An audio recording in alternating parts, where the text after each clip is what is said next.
Nah, sekarang ayo dengan kondisi yang semacam ini, ayo kita kemas pembelajaran yang menarik dan menyenangkan, ya. Lalu bagaimana Pak caranya mengemas pembelajaran menarik dan menyenangkan, ya? Ya banyak cara Bapak Ibu. Saya menampilkan gambar ini memang kami buat dari Pusdatin sebagai pemantik gitu ya.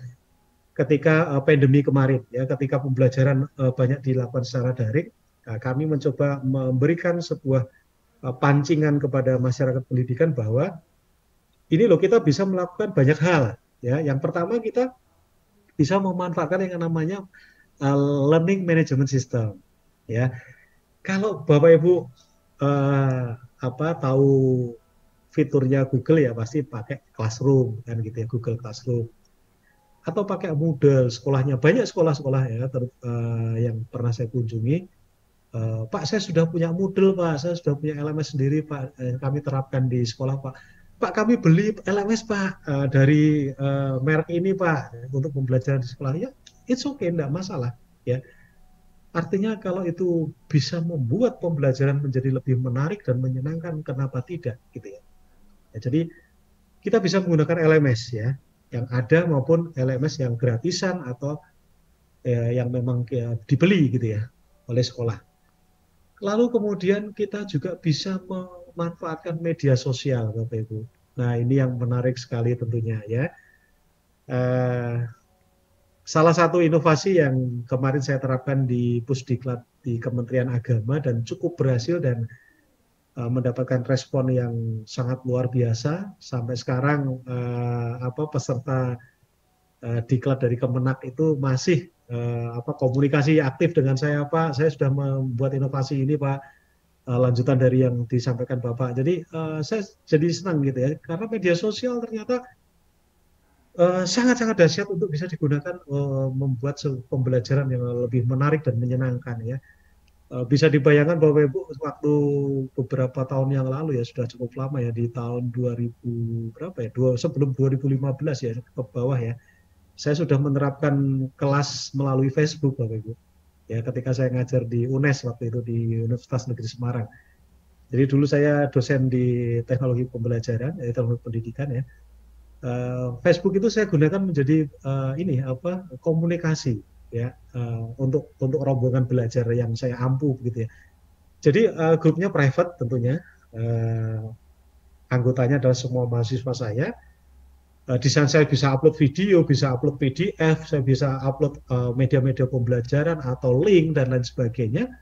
Kemudian siswa bisa membuka, belajar, kemudian kami bisa komunikasi. Komunikasinya bisa sinkronus maupun asinkronus. Misalkan saya bukanya baru besok paginya, ya saya jawab gitu kan. Tetapi itu efektif, Bapak Ibu. Bayangkan itu sudah terjadi sebelum 2015-an. Ya.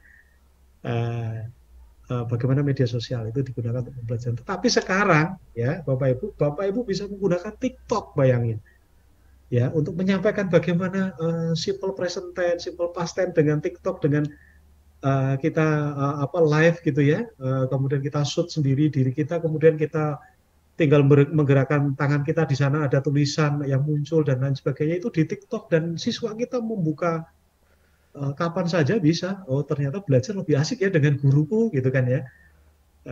Jadi luar biasa sekali Bapak Ibu. Kemudian apakah dengan Instagram bisa Pak? Oh, sangat bisa dengan Instagram ya.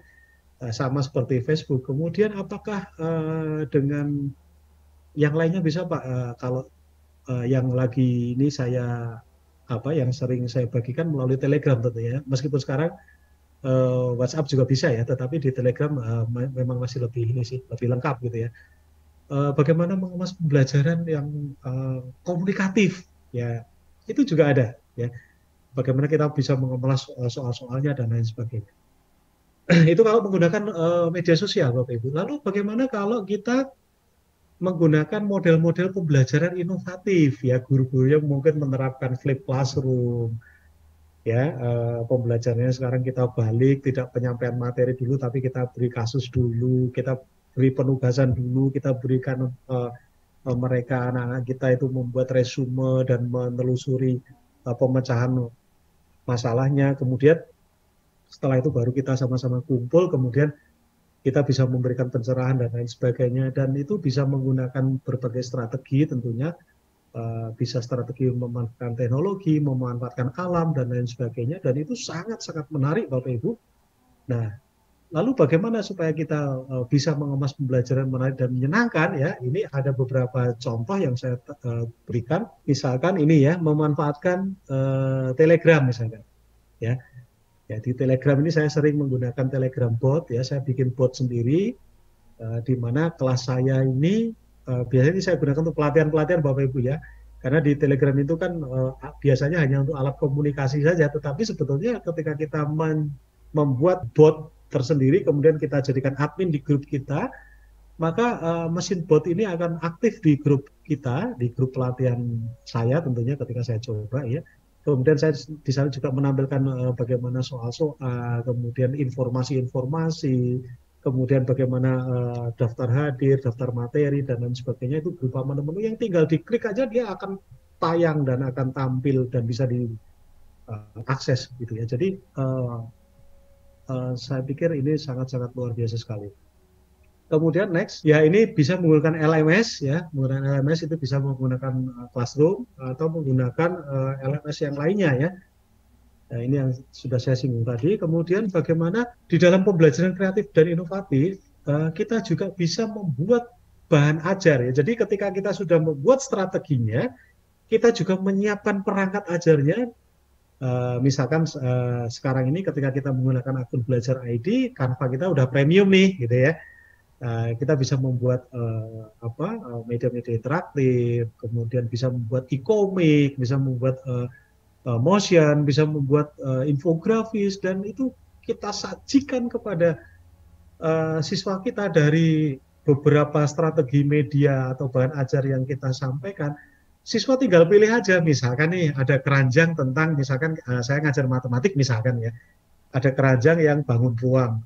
Keranjang bangun ruangnya itu nanti ada yang berupa video, ada yang berupa infografis, ada yang berupa games, ada yang berupa apa. Tinggal siswanya aja mau milih belajar pakai keranjang isi keranjang yang mana, belajar tentang bangun ruang ya, yang mereka nyaman yang seperti apa gitu ya. Jadi ya kita berikan beberapa banyak alternatif sehingga pembelajaran kita ini jauh lebih menarik dan siswa kita pasti suka Bapak Ibu ya. Ya. Nah, ini sangat luar biasa sekali. Kemudian kita juga bisa melakukan assessment, ya, assessment yang bisa kita lakukan, bisa tentunya bisa dengan tanya jawab, bisa dengan diskusi, bisa menggunakan aplikasi, ya, bisa menggunakan quizzes, bisa menggunakan Kahoot, bisa menggunakan iSpring, ya, dan banyak sekali Bapak. Dan kalau dulu saya mengajar di kampus, saya sering menggunakan Mentimeter ya, karena Mentimeter itu kan nggak disebut namanya gitu ya. Jadi mereka bebas karena nggak ketahuan namanya. Jadi ketika saya membuka sebuah permasalahan, mereka menjawab dengan sangat sangat sangat antusias karena nggak ketahuan namanya, dan saya memang nggak butuh namanya siapa. Yang penting responnya siswa seperti apa. Nah, ini kalau kita menggunakan Mentimeter, dan pasti masih banyak sekali aplikasi-aplikasi yang lain ya. Lalu kemudian berikutnya ya ada juga menggunakan Google Workspace for Education ya, Bapak Ibu. Ini Bapak Ibu kalau yang sudah menjadi GMT level 1, level 2, dan saya yakin mungkin ada juga yang sudah level 3, ini tidak asing ya Google Workspace for Education ini. Dan saya sangat senang Bapak Ibu karena saya sendiri menjadi pelaku ya, bagaimana menerapkan fitur-fitur di Google Workspace ini untuk pembelajaran yang kreatif, inovatif. Bisa dibayangkan Bapak Ibu, saya membuat satu dokumen materi yang itu bisa dikomentari oleh teman-teman saya, dikomentari oleh anak didik saya gitu kan ya. Kemudian kita sama-sama membangun sebuah presentasi bersama melalui slide ya.